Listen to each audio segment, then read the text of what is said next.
आज लोकल राजनीति में उस समय हलचल पैदा होगी जब शहर के मनोनीत पार्षद डॉक्टर गौरव श्रीवास्तव ने इस्तीफा देने की घोषणा कर दी। और उसके बाद जब ये इंटरव्यू चला तो लोग कमेंट करने लगे। कई कमेंट ये कर रहे थे डॉक्टर साहब ने बहुत बढ़िया काम किया, वो इस काबिल नहीं थे, वो राजनीति ऐसी ना करें, वो अपना पेशा संभालें। और कई लोग ये कह रहे थे डॉक्टर साहब आप चलो आगे चलो, हम आपके साथ हैं। तो इसी बीच इस्तीफा देने पहुँचे दुष्यंत भट्ट के पास जो अध्यक्ष हैं बीजेपी की, और क्या उनका इस्तीफ़ा मंजूर हुआ और क्यों आहत हैं। इनकी एक पोस्ट जो है वो भी वायरल हो रही है कि मैं आहत था और मेरे परिवार पर जो है व्यक्तिगत टिप्पणियां की जा रही थी। और इसी को लेकर गौरव श्रीवास्तव फिर से मेरे साथ जुड़े हैं, क्योंकि दोपहर को ये हलचल हुई और पूरे पानीपत में एकदम ये होगा कि आखिरकार क्यों डॉक्टर गौरव श्रीवास्तव ने इस्तीफ़ा दे दिया। तो बातचीत करते हैं। गौरव श्रीवास्तव इस समय फिर से जुड़े हैं मेरे साथ। डॉक्टर साहब, इंटरव्यू चला, जाहिर तौर पर फ़ोन आए आपके पास, बीच में थोड़ी देर फ़ोन भी बंद करना पड़ा आपको इसी बात को लेकर।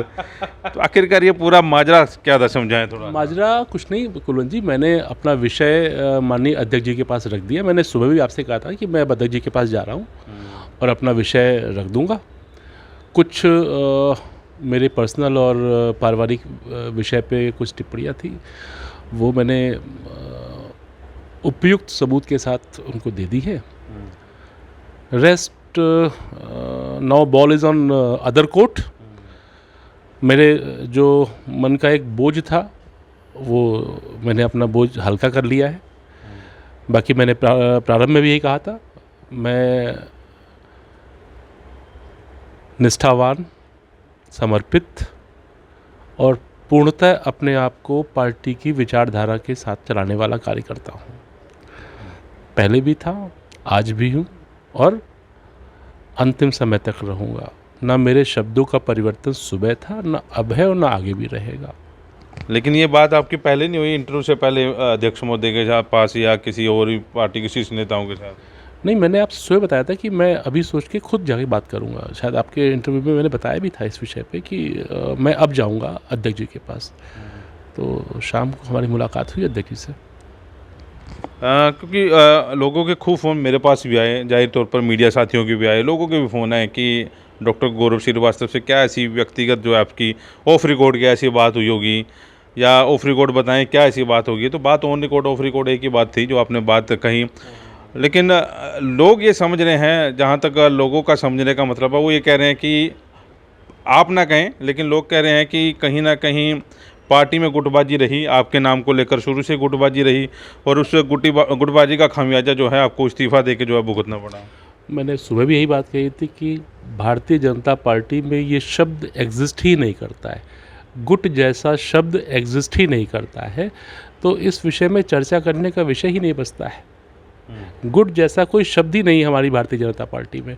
भारतीय जनता पार्टी में सिर्फ नेतृत्व होता है और उस नेतृत्व को सब लोग फॉलो करते हैं। दूसरा विषय ये है कि किसी को प्रसन्नता थी, किसी को अप्रसन्नता थी।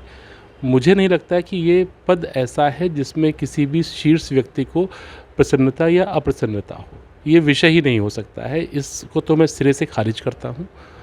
और ये हमारे कुछ मीडिया बंधुओं की देन थी कि गुटबाजी है या ये है वो है। मुझे लगा नहीं आज तक कभी।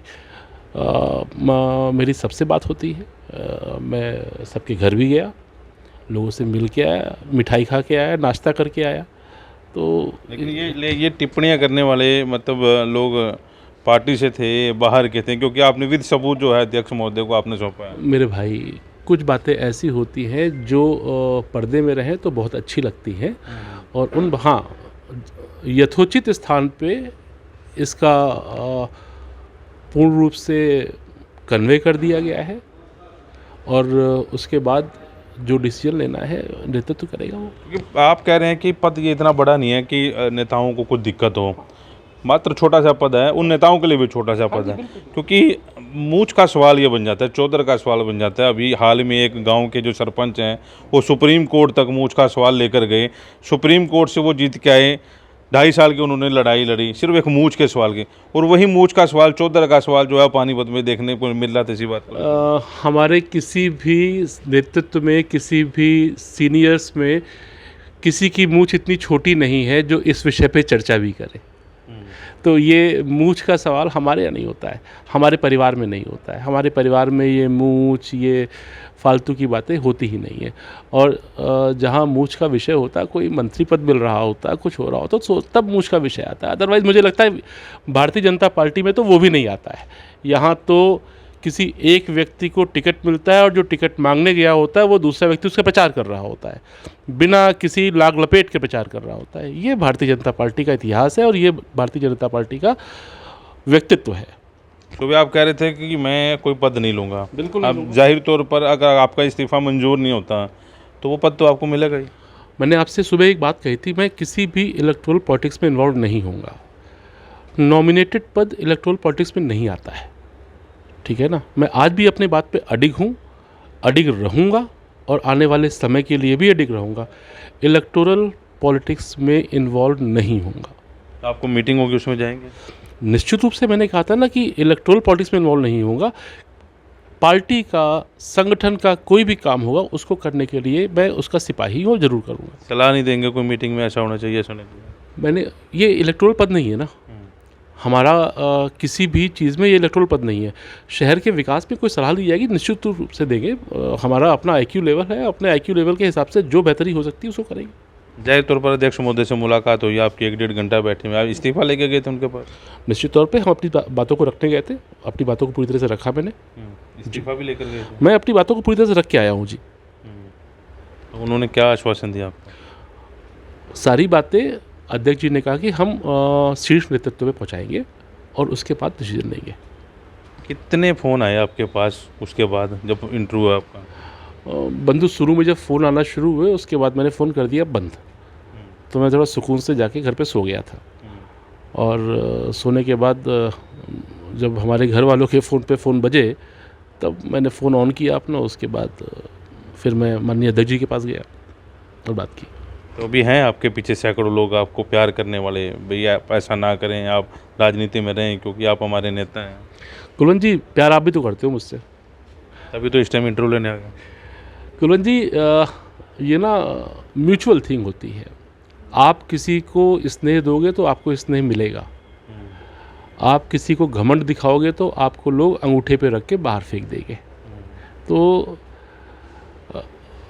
जहाँ तक स्नेह करने वालों का प्रश्न है निश्चित तौर पे है, लोग करते हैं स्नेह। मोटी बात ये रही कि आप आहत थे, आपके परिवार पर व्यक्तिगत टिप्पणियां जो की जा रही थी उस चीज़ से आप दुखी थे, निश्चित तौर पे। और यही बात जो है अपने अध्यक्ष महोदय के सामने। जी बिल्कुल, निश्चित तौर पे। अब इंतज़ार करेंगे कि आपका इस्तीफ़ा मंजूर होगा या नहीं? बॉस, कल भी अस्पताल संभाल रहा था, आज भी अस्पताल संभाल रहा हूँ, कल भी अस्पताल संभालूंगा। जो ड्यूटी दी जाएगी उस ड्यूटी को पूर्णतः निभाऊंगा। चलिए, डॉक्टर गौरव श्रीवास्तव नपे तुलो शब्दों में स्पष्ट जवाब जो है देते हैं, लेकिन बड़ी बात यह है कि अंदरूनी पॉलिटिक्स का शिकार हुए हैं। जैसा कि खुद अभी बता भी रहे हैं कि व्यक्तिगत जो है टिप्पणियां उनके परिवार के प्रति की जा रही थी, और जाहिर तौर पर राजनीति परिवार से ये नहीं है, और राजनीति परिवार से होता तो इस चीज़ की परवाह भी नहीं होती। जब व्यक्तिगत टिप्पणियां होती हैं तो यही फैसला जो है आखिरकार होता है। फिलहाल जो है पार्टी के जो नेता हैं उनके पास इन्होंने अपनी बात पहुंचा दी है। अब इस्तीफ़ा मंजूर करना है या नहीं करना इनके पार्टी के जो है नेता जाने। लेकिन आज सारा दिन जो है इस इंटरव्यू को लेकर खलबली जो है ज़रूर मची रही कि आखिरकार ऐसा क्या हुआ कि डॉक्टर साहब ने जो है इस्तीफ़ा दे दिया। और व्हाट्सएप पर तो कमेंट ये भी आने लगे थे कि अब जो है अगला मनोनीत पार्षद कौन होगा, उनके नाम जो हैं वो भी खोल दिए गए थे। लेकिन मेरे ख्याल में अब ऐसा नहीं होगा, मामला जो है यहीं दब के रह जाएगा। लेकिन वो बातें जो हैं ज़रूर निकल कर सामने आएंगी कि जिसकी वजह से जो है डॉक्टर गौरव श्रीवास्तव ने इस्तीफ़ा देने की ठानी। वॉइस ऑफ आर्मी के सूर्य शर्मा के साथ कुलवंत।